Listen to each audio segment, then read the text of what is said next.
గుడ్లు కొట్టి జిన్ను ఉండేనండి. ఇక తాలింపులండి, మెంతులండి, ఆవాలు, జీలకర్ర, ఎల్లుల్లిపాయలు, కరివేపాకు, ఎండుమిరగాయలు, పచ్చిమిరకాయలు అండి. ఇగోండి ములక్కాళ్ళండి. ఇగో మామిడికాయ అండి, బంగిరిబిల్లి మామిడికాయ అండి కట్ చేసి. ఇదిగోండి కూర అన్నది ఎంత మగ్గితే అంత బాగుంటుందండి. చూసారండి చూస్తానికి. ఇగోండి గుడ్లు జిన్ను కింద ఉండే కదా, ఇవి కూడా వేసి ఒకసారి తక్కువ ఉన్నా చేసినా ఇలా చేసుకుంటే నలుగురు పిల్లలు ఉన్నోళ్ళండి కలిసి వస్తుందండి. చిన్న చిన్న ముక్కలు సైజుని బట్టి కోసుకోవచ్చండి, మీ ఇష్టం అండి. ఇదిగోండి కొంచెం బెల్లం కూడా వేసుకోవాలండి. కొంతమంది అయితే వేసుకోరు, నాకు తెలిసిన కాడికి. పొలం పనులకి వెళ్ళి వాళ్ళు అయితే బెల్లం వేసుకోరు, నాకు తెలుసండి ఎక్కువండి. ఇదిగోండి పులుపు మన టేస్ట్ అనుసారం వేసుకోవాలండి. ఇదిగోండి మేమైతే తక్కువే తింటామండి.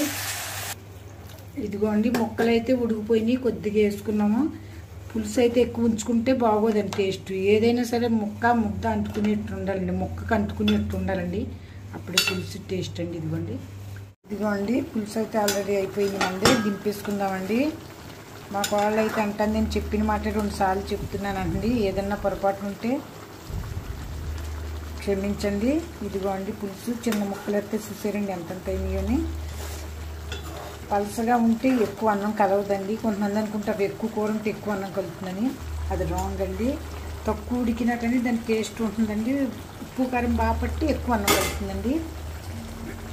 గుత్తొంకాయ ఇప్పుడు వచ్చి నేను హైదరాబాద్లో ఎన్ని భోజనాలు తిన్నాను అండి, ఎక్కడ ఎవ్వరూ సరైన గుత్తొంకాయ కూర ఉండలేదు. పులుపు కొద్దిగా బెల్లం పడితే అండి ఆ కూరకు టేస్ట్ వస్తుందండి. ఏం గుత్తొంకాయ కూర వండుతున్నారండి బాబు, అలాగని మమ్మల్ని పొగుడుకుంటలేదండి.